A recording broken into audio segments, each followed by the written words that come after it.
Hey everybody, so we have just received a new announcement, and that's going to be for our new global exclusive unit here, Sylvie from FFBE. So, Sylvie, I've played some FFBE, I've played enough to know that Sylvie is actually a pretty cool unit. I've used her mostly as a support unit because she has like this cool elemental changing stuff, so I think she's pretty cool for that. So I'm pretty excited to see her here. Now, I have a little bit of a problem with this. So I I think in terms of the global exclusive units, I think it's been pretty cool to be able to get all these new units that JP doesn't have. They're pretty strong units, and so far they've been units from mostly every element. There's been a couple of exceptions, but mostly every element. So I think a lot of us have been hoping to see some good representation for the lesser used and lesser known elements. Unfortunately, we're not getting that here. So I kind of just wanted to talk a little bit about how, we have another light unit. And it kind of just seems like I get it. Like for sure I get it. I understand people's argument with light and dark units. The more light and dark units we have, the more they're accessible for newer players, etc. It makes life a little bit easier, and I totally get that. I totally get that when it comes to free units like Lucio, and some of the free units that have been given out over time. But I think when it comes to a premium unit, I think like having a light unit just isn't doing it for me anymore. Like having light and dark units, it's just not really doing it for me anymore. So I just don't want to complain. I know I'm complaining a little bit here, but I don't want to complain too much. But I just kind of wanted to point that out there. Aside from that though, Sylvie does seem like a pretty good, useful unit. I kind of just see her as a Swiss Army knife from the way they presented her. She's gonna have basically her limit break is going to be able to help her allies. She's going to have self re-raise casting. She's actually going to have some debuff. She's going to be able to debuff re-raise. So she's going to have a pretty good toolkit. And in terms of her sub-jobs, she's going to have White Mage, and I forget what's called right now, but it's the same one as Varouche. So it just kind of seems like she's going to have not just support skills, but actually some survivability too. So I think overall she seems like a pretty good unit. But again, I already started the argument of, in terms of light and dark units, I feel like we're getting too much.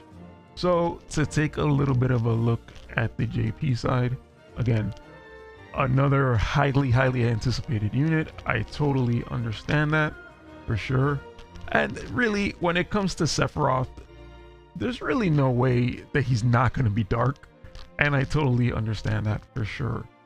But to me, I don't know, man.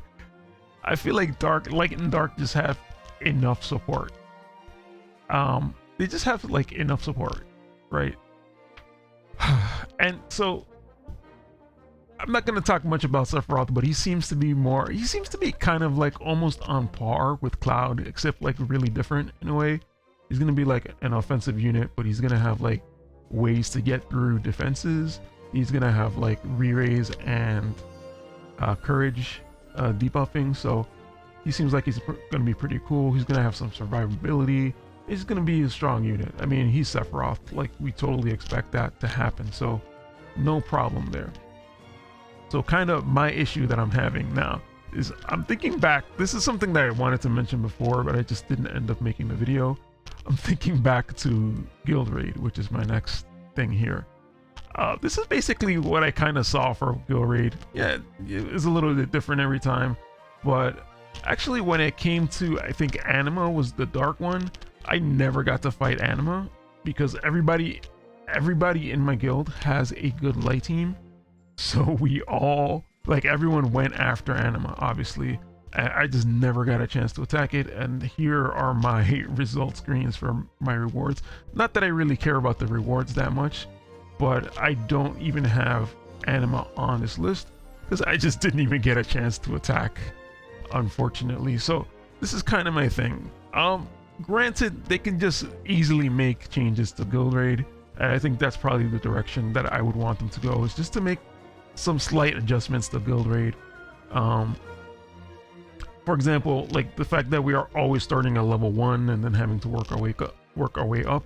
I feel like we should start at level 10 or something and then work our way up to 20 or whatever it is, or just make level 1 harder. Not even just harder, just make the bosses have more HP so that we all can get a chance to attack. And actually, I'm pretty sure if the guild would attack efficiently, which isn't really like something I expect out of the guild, we could probably get to the later levels and I'd probably have a chance to actually attack the dark or the light boss. So I think it's usually like we all have good light teams, so yeah.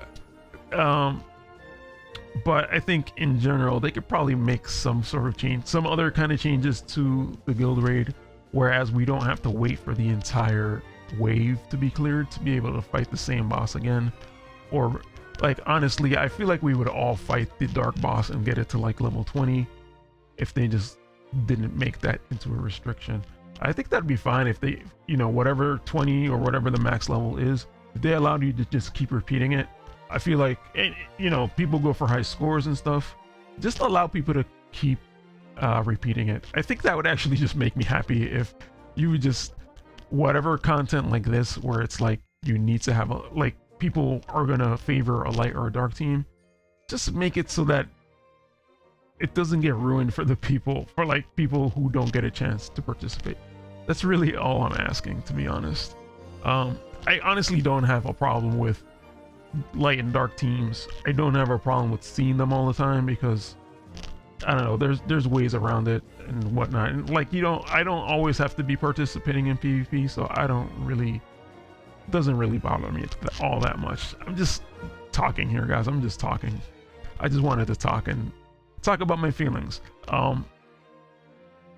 I personally, seeing another light unit, I'm a little less convinced to want to pull for it, just because I know I already have light units that are good. I have enough light units and what I kind of already talked about. So that's just me. I'm gonna go to the next slide here, and that's gonna be her VC. They mentioned in the video that it's gonna be useful for teams with Jaden and Elena, so obviously I feel like they're gonna come back.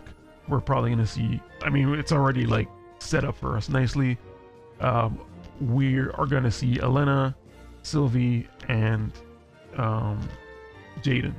She has the ability to heal, you know, evasion Elena, range Jaden. It's like, you know, everything you would want to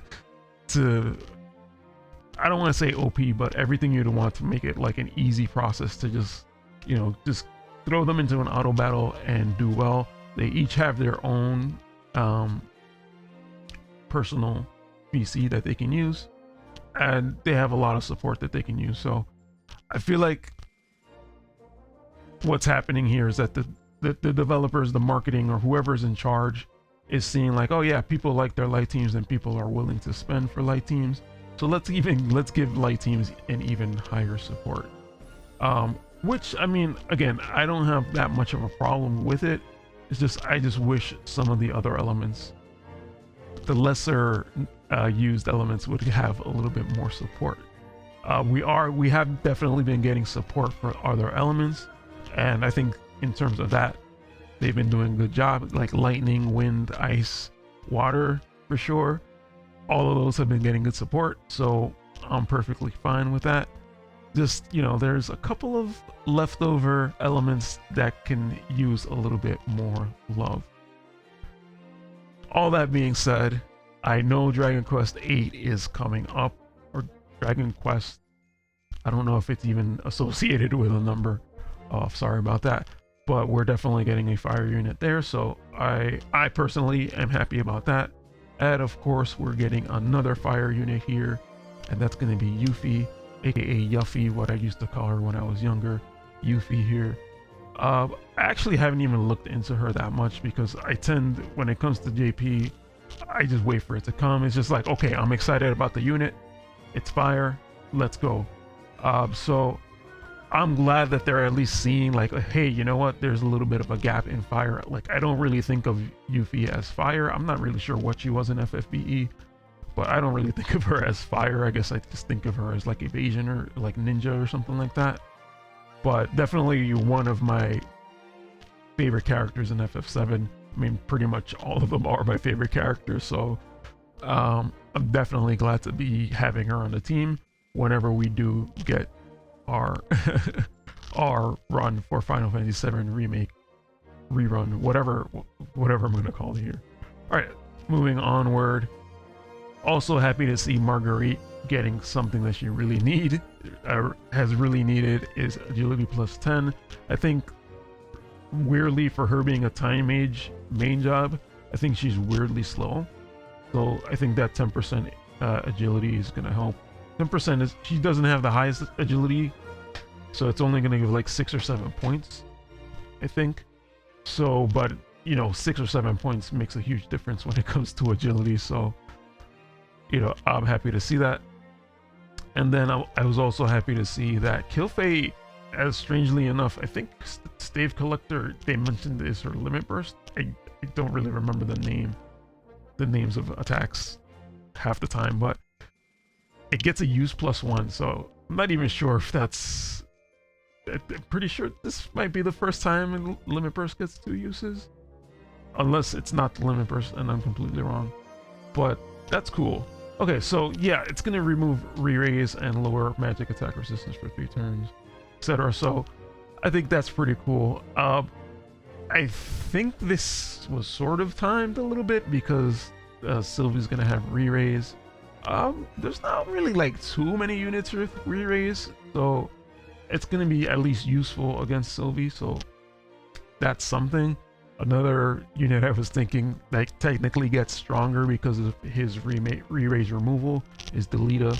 Not that anyone really cares, because as I mentioned, fires feels like one of the leftover elements in the game. So, all right, continuing onward, we have an announcement of, I guess we're getting the +6 for the Ice Brand. I think it was defense penetration or some sort of penetration. I forgot exactly. But, you know, people love the Ice Brand. I think that's going to be a good one. And then the Lohengrin, not sure if I'm even saying that right. It's going to have a lower, it's going to lower reaction rate. So as they mentioned, it's going to get through reflex a little bit better. But in terms of reaction rate, blocking rate, there's a lot of annoying reaction abilities, such as Ion Bond with Yuna, and any kind of reflex or any kind of like preemptive attack, things like that. So that's going to be useful for our magic sword users. I'm thinking Howlet, but you know, any magic sword user. I think Sylvie is going to be a magic sword user. So yeah. And last but not least, when it comes to global EX units, we usually get the Vizier back summon. So remember the video, guys, that I made about the bank account. Get your bank accounts ready. I sure will be getting my bank account ready so that I could do this and, you know, make as much biz off of it as possible. And there's actually one more thing that I forgot to screenshot that they did mention in the video, and that was that the Halloween banners were different in global and in JP. And specifically they mentioned, I think they mentioned the 9 step for Lucia, but typically we see differences in the banner. Sometimes it's like we didn't have the level 99 units, we didn't have like a guaranteed unit, like things like that. And I have to give them a lot of credit because they gave a really good explanation for it. And the explanation that they gave is basically, you know, okay, there's going to be the PR type of answer where it's like, you know, the 2 versions are different. We try as much as we can to keep them the same. There's different teams working on each version, so etc, etc. You know, the type of answers that I give, both versions are different. We actually have stuff in the global version that they don't even have in the JP version. But I think they went even a step further in saying that, hey guys, we're giving you this early compared to JP. JP got it 4 months later. So usually we don't get the weapon for the character, and I think we did actually get it for Lucia. But they were saying like, yeah, guys, we're giving you this early. You have a little bit of advantage here, so we're adjusting the banner because of that.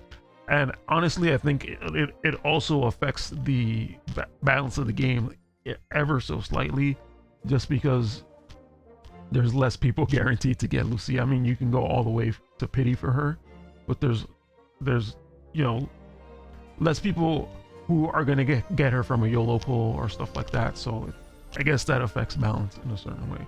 So I give them a ton of props, like the biggest ton of props I've ever felt that they deserve for actually coming out and answering that very directly, like super directly. I think that was a very satisfactory answer, and hopefully I hope people can stop bringing it up all the time, because I feel like we've already answered that amongst ourselves, and I feel like it's way beyond a satisfactory answer at this point. And I want to give special props to Hiroki for his amazing English skills. Considering English is his second language, he sat there and he probably read the script, but he got through the whole thing, and it was amazing. And I mostly say that because I'm learning Japanese, and it's super hard to learn another language, and to be really good at the language. So I can see that he has put in a lot of work, even though he's not perfect, obviously, but I really appreciate that about him, and that he's doing his best. Okay, so I think I've rambled for long enough. Thank you guys for watching. I hope you guys all got through that, and I'll catch you guys in the next video. Peace out.